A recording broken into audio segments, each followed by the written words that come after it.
They laughed at him, not the kind of laughter that's easy to brush off. This was the cutting, sideways kind.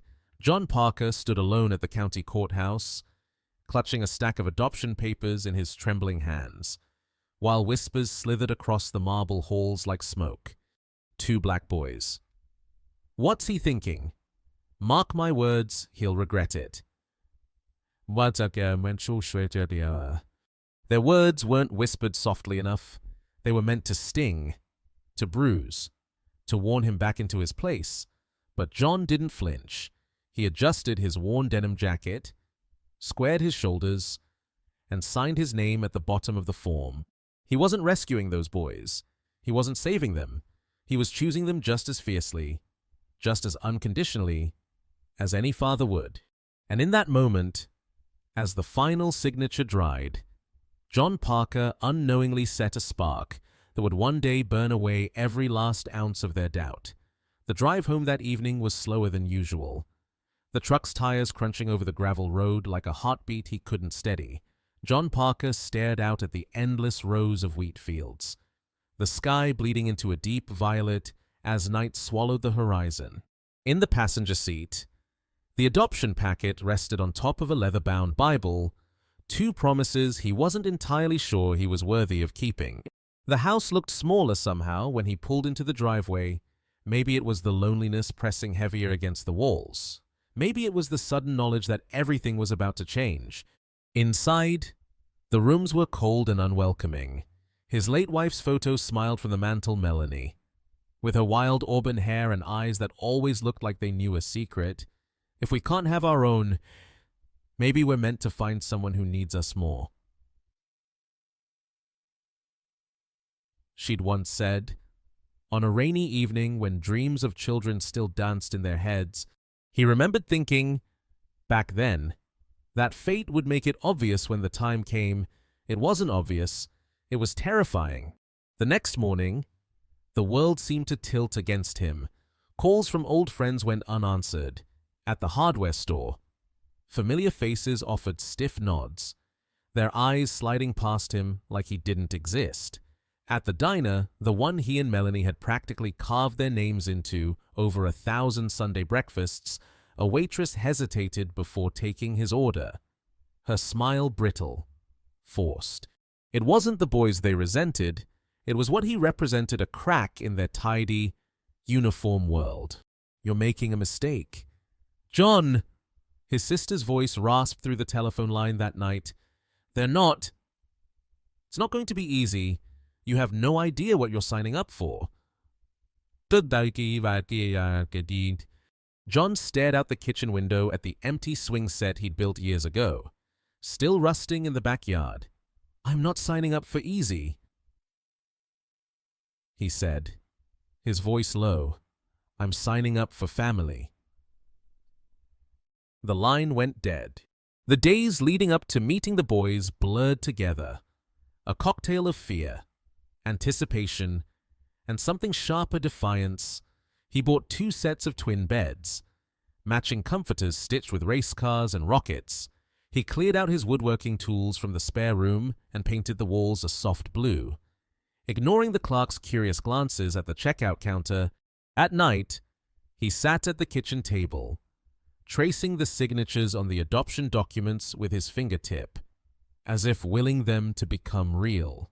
He rehearsed what he would say, how he would make them feel safe, only to realize that no words could ever fully erase the loss they carried. He wasn't trying to fix them, he was just trying to stand beside them, no matter how broken the road might get. On the morning he was scheduled to meet Caleb and Mason, John found himself frozen at the mirror. Staring at the man looking back at him, deep lines etched the corners of his eyes. His hands, once steady enough to build entire barns, trembled as he buttoned his best flannel shirt. You're enough, he whispered, not entirely sure if he believed it. As he climbed into his truck and pointed it toward the children's home on the outskirts of town, the sky split open in the east, a thin line of gold cutting through the morning fog. A new beginning, or a new battle, maybe both.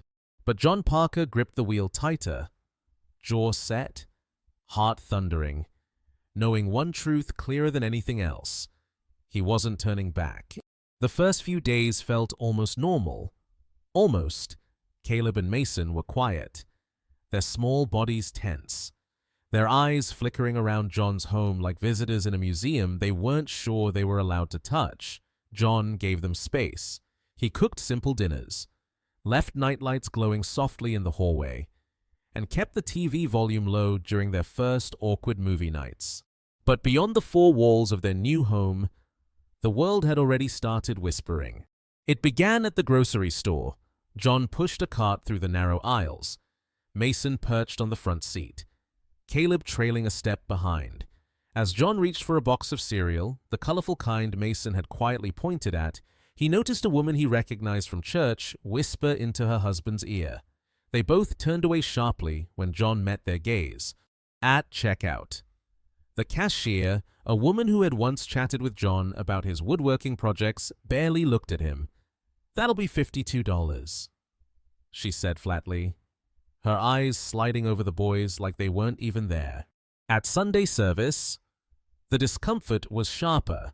John led Caleb and Mason through the wooden doors of First Baptist Church, the same church where he had married Melanie, where he had knelt in prayer after her funeral.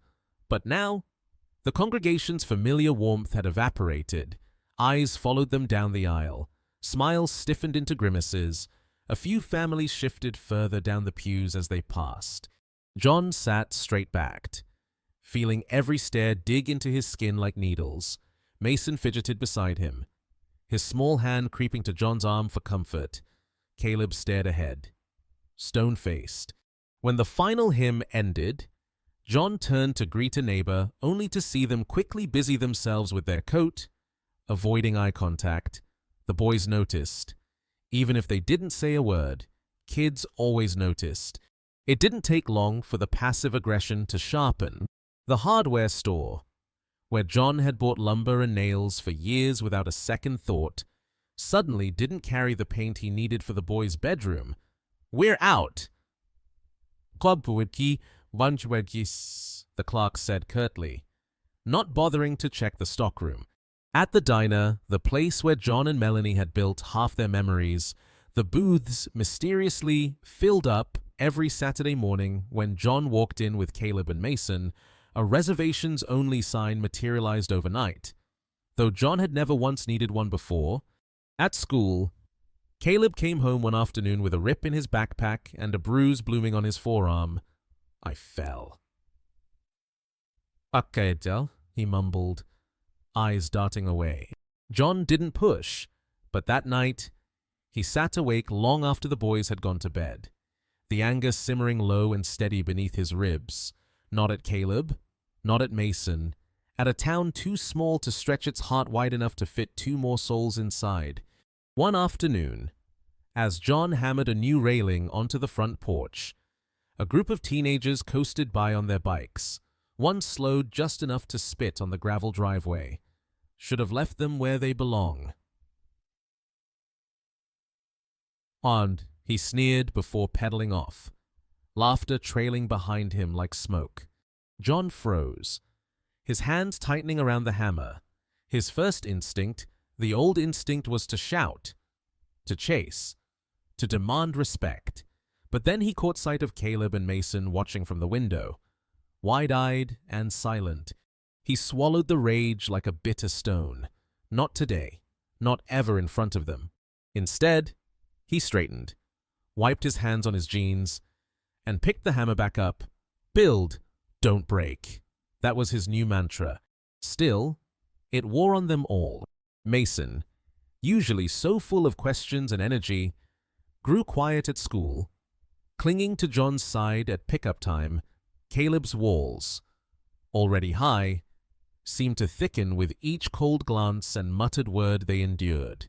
He started sitting further away at the dinner table, shoulders hunched, answering John's questions with one-word replies. One night, John found Mason curled up under his bed, hugging an old stuffed dog they'd picked up from the thrift store. "Why don't they like us?" Mason whispered into the dark. John knelt down, pressing a hand to the boy's back. Sometimes, he said, voice thick. People are afraid of what they don't understand, but that's not your fault. Mason, it's never your fault. What? The boy sniffled but nodded, clinging tighter to the worn toy. By the third month, even John's resolve began to fray. He caught himself questioning if he had made a mistake not in adopting the boys. Never that, but in believing that a town like Springfield could change. One night, after putting the boys to bed, John sat out on the porch, staring into the darkness. The cicadas buzzed, the air thick with the humid scent of summer rain. His hands, calloused from years of work, trembled slightly as he lit a cigarette, the first one he'd touched in almost 5 years. From somewhere deep inside, Melanie's voice echoed back, "If we can't find the family we dreamed of, maybe we're meant to build it from scratch." He exhaled, the smoke curling upward into the stars. Build, not break. Maybe that's what love was. After all, not something you stumbled into, but something you fought for, even when the whole damn world stood against you. John stubbed out the cigarette halfway through and went inside. Tomorrow, he would keep building. He owed Caleb and Mason that much. He owed Melanie that much. And deep down, somewhere under all the fear and bitterness, he hoped just maybe Springfield owed them. Too, spring arrived quietly that year. As if unsure it was welcome, the trees along Main Street unfurled shy leaves, and the stubborn Missouri winter finally loosened its grip. But inside John's house, spring was already blooming in small, cautious ways.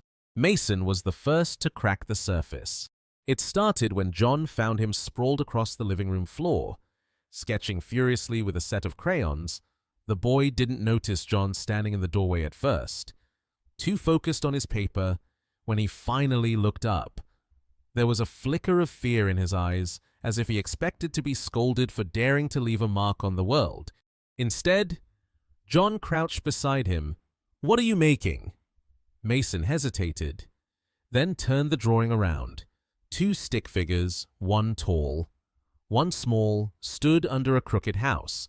Above them, in wobbly letters, Mason had written, "Home." John's throat tightened. "It's beautiful," he said, voice rough. Mason smiled, a real one, small and unsure, but real. It was the first seed. John decided it was time to push further. He signed Caleb up for the local youth basketball league. Despite the glances he earned from the volunteer at the registration table, he found a second-hand soccer ball for Mason and spent Saturday mornings kicking it around the backyard until the boys' laughter, genuine, bubbling, floated up into the sky. Still, the town kept its distance. At games, parents huddled in tight clusters, their conversation falling silent whenever John and the boys approached. Coaches offered perfunctory praise. Nothing more. Kids on Mason's soccer team called him charity case behind his back. But John refused to pull them out. He refused to teach them that running was easier than standing tall. The real turning point came with the storm. It began as a low growl on the horizon, the clouds blackening by noon. By evening, the winds howled like living things, rattling windows and tearing branches free. John herded the boys into the basement as the lights flickered and died. They huddled there, Mason clinging to John's side, Caleb silent and steady while the house groaned around them. "Will it be okay?" Mason whispered. John pressed a kiss to his hair. "This house has stood through worse." "Cease," he promised. "And so will we." When the storm finally passed, the world outside looked like a battlefield. Fences down, roofs shattered, streets flooded, and amid it all, a stunned, broken town that didn't quite know how to pick itself back up. John didn't wait for an invitation. He and the boys loaded his truck with whatever supplies they could find: hammers, nails, tarps, and set out. They patched holes in roofs, cleared fallen trees from driveways, and delivered bottled water to families huddled on porches. Mason darted between tasks, his energy infectious. Caleb, quiet but relentless, worked alongside John with the kind of steady focus that adults twice his age couldn't muster. At first, people accepted their help stiffly, awkwardly, as if unsure how to reconcile their prejudice with the kindness standing sweaty and bruised before them. But need has a way of softening pride. Mrs. Hanley, who once crossed the street to avoid John, burst into tears when Mason fixed the broken gate to her backyard. "God bless you, child," she whispered, pressing a trembling hand to Mason's cheek. At the community center, Caleb spent an afternoon rebuilding the shattered gazebo railing, earning a slow, grudging nod from Mr. Peterson, a man who hadn't spoken a word to John in months. Slowly, almost imperceptibly, the town began to shift. At the grocery store, the cashier who once refused to meet John's eyes dropped an extra box of cookies into their bag with a wink at Mason. At church, the pews beside them didn't empty so quickly. A few tentative smiles appeared. At the diner, the reservations-only sign mysteriously vanished from the window. One afternoon, while repainting the community center fence, a group of kids invited Mason to join their game of tag. For a moment, the boy hesitated, the old fear flickering across his face. But when Caleb gave him a nod, that silent, sturdy reassurance only brothers can offer, Mason grinned and sprinted after them, laughter exploding from his chest like fireworks. The shift wasn't just in others, it was inside the boys, too. Mason began to talk more about school, about dreams of becoming an artist, about wanting a dog someday. His laughter was lighter now, less like armor and more like joy. Caleb still carried himself with caution, but there were cracks in his armor. He lingered longer after basketball practice, accepting a coach's compliment with a shy nod. He asked John if they could build a treehouse together over the summer. He started calling John Dad quietly, casually, as if daring the world to question it. John never corrected him. He just smiled and said, "Sounds like a plan, son." One evening, as they sat on the porch watching the sun bleed out across the fields, Mason curled up against John's side. "Why are people nicer now?" he asked. John thought about it for a long moment. "Sometimes,"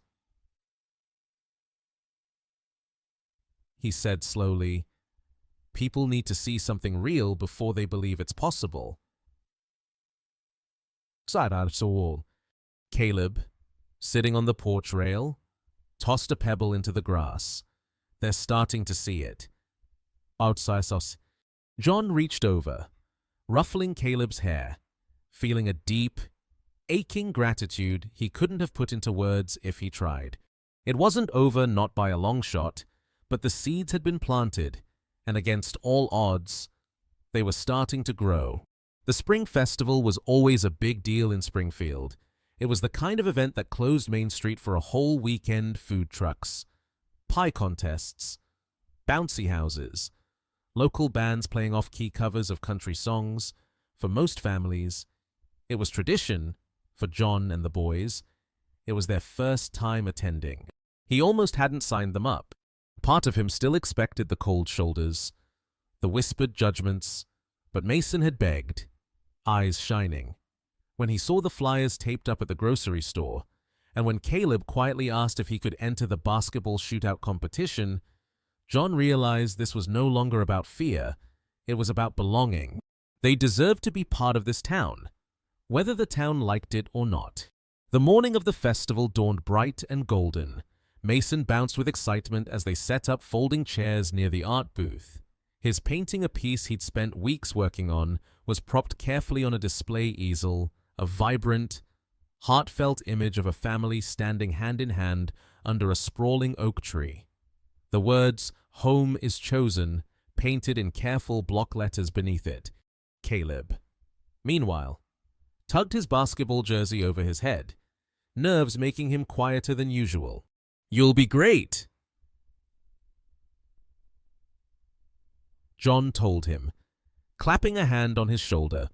Caleb gave a small, grateful smile, the kind that said he wanted to believe it.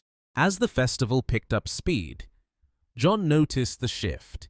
People who once avoided them now offered tight nods or awkward hellos. "Mrs. Hanley waved from the lemonade stand. Mr. Peterson tipped his hat as he manned the grill. A few kids shouted Mason's name as they darted past toward the games. It wasn't perfect, it wasn't easy, but it was happening. The first big moment came at the basketball court. Caleb lined up for the free throw competition.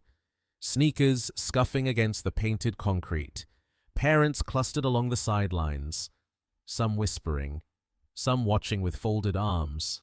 John crossed his own arms not in defensiveness, but to keep his heart from pounding right out of his chest. The whistle blew. Caleb moved fast, precise, smooth. Shot after shot swished through the net, his body a study in focus and quiet determination. By the end of the round, he'd outscored every other kid by a mile. There was a beat of stunned silence. Then slowly, awkwardly, applause broke out. Real applause.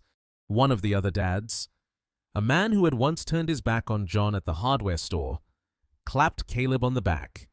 "Kid's got talent," he muttered, almost begrudgingly. John caught Caleb's eye across the court and smiled. Caleb smiled back, wide, unguarded. Another crack in the wall, but it was Mason who shattered it. The art contest judging happened later that afternoon. John stood with the boys, trying not to pace. As a small crowd gathered around the booth, Mason fidgeted with the hem of his t-shirt, his wide brown eyes scanning the judges' faces with open hope. When they finally called his name, first place Mason Parker, it felt like the entire town square shifted. Mason froze for a second, stunned, then he turned, wide-eyed, to John, who gave him a thumbs up so big and goofy it made Mason laugh out loud. The crowd clapped louder this time, warmer, not out of politeness, out of pride. Mason ran up to accept his ribbon, beaming so brightly it hurt to look at him. When he turned his painting around for the crowd to see, there was a ripple, a soft, collective intake of breath, because it wasn't just a picture of a family, it was a portrait of hope, of choice, of love louder than blood. That night, as fireworks exploded across the black velvet sky, John sat on a blanket in the grass with Caleb and Mason nestled against him. Around them, families laughed, children waved glow sticks, couples leaned into each other. For the first time since he'd brought the boys home, John felt it not just tolerance, not just reluctant acceptance, but something deeper, belonging. Mason tilted his head up, his voice barely louder than the fireworks. "Do you think Mom would have been proud of us?" John blinked hard against the sting in his eyes. "I know she would have been," he said, pulling them both closer. Caleb was quiet for a moment, then added, almost shyly, "I'm proud of us, too." John smiled, his heart full to the point of breaking. "You should be, son, you should be." Ging! Above them, a firework burst into 1,000 gold sparks, a crown of light falling across the night. A town had mocked them once, had doubted them, had tried to freeze them out. But now, under the wide Missouri sky, John Parker and his sons sat in the center of a celebration not as outsiders, not as charity cases, but as something infinitely stronger. A family, exactly where they belonged. 10 years passed, almost in the blink of an eye. Springfield looked different now, brighter. Somehow, the playground Caleb had once rebuilt after the storm was now bustling with children's laughter. The gazebo he had sanded and painted with Mason stood proudly in the town square, a silent monument to second chances. New businesses had sprouted up, faces that once turned away now waved from across the street. But it wasn't the buildings that mattered, it was the hearts. John's house at the end of the gravel road had become more than just a home. It was a gathering place where neighbors dropped by with pies, where teenagers shot hoops in the driveway under the warm wash of summer evenings, where laughter rang through the fields like music. Caleb, now studying architecture at a nearby university, returned home on weekends, his sketches filled with dreams for the town's future. Mason, vibrant and unstoppable, ran youth programs at the community center, building bridges where there once were walls. One warm evening, the town gathered to unveil a plaque at the community center in honor of the Parker family for teaching us what it means to be a community.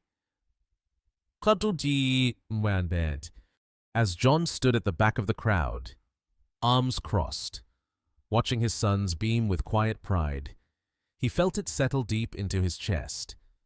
They hadn't just found a home, they had built one choice, one act of love, one defiant hope at a time, and against every odd, they hadn't just changed a town, they had changed the world they touched forever.